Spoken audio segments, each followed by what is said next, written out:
திருத்தணியில் பள்ளிக்கு வெளியே நின்று கொண்டிருந்த மாணவியை தெருநாய்கள் கடித்ததில் படுகாயமடைந்து அரசு மருத்துவமனையில் அனுமதிக்கப்பட்டுள்ளார். திருவள்ளூர் மாவட்டம் திருத்தணி நகராட்சி பகுதியில் வசிக்கும் கார்த்திக் என்பவரின் மகள் அப்பகுதியில் உள்ள அரசு பள்ளியில் 4ஆம் வகுப்பு படித்து வருகிறார். நண்பகல் உணவு சாப்பிட்ட பிறகு பள்ளிக்கு வெளியே வந்தபோது தெருநாய்கள் துரத்தி கடித்ததில் மாணவி படுகாயமடைந்தார். அப்பகுதி மக்கள் நாய்களை துரத்தி குழந்தையை காப்பாற்றி திருத்தணி அரசு மருத்துவமனையில் தீவிர சிகிச்சை பிரிவில் அனுமதித்தனர். அதிக அளவு நாய்கள் கடித்து வருகிறது என்றும் நாய்கள் தொல்லை தாங்க முடியவில்லை எனவும் பொதுமக்கள் வேதனையுடன் தெரிவித்துள்ளனர்.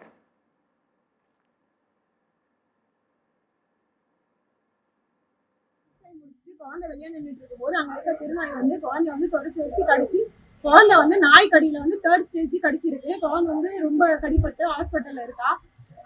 கவர்மெண்ட் ஸ்கூல் டீச்சர்ஸ் குழந்தைய கவனமா பாத்துருந்தாங்கன்னா குழந்தை வெளியே வராம இருந்தா அந்த நாய் கடி ஏற்பட்டிருக்காது. இன்னைக்கு அந்த குழந்தைக்கு கடிச்ச மாதிரி மற்ற குழந்தைக்கு கடிக்காதுன்னு என்ன பண்றேன். பெரியவங்க கூட அந்த நாய் கடினால பாதுகாப்பு இல்லை. இது நகராட்சின்னு சொல்லி நகராட்சி எந்த விதமான ஆக்ஷனும் எடுக்கல.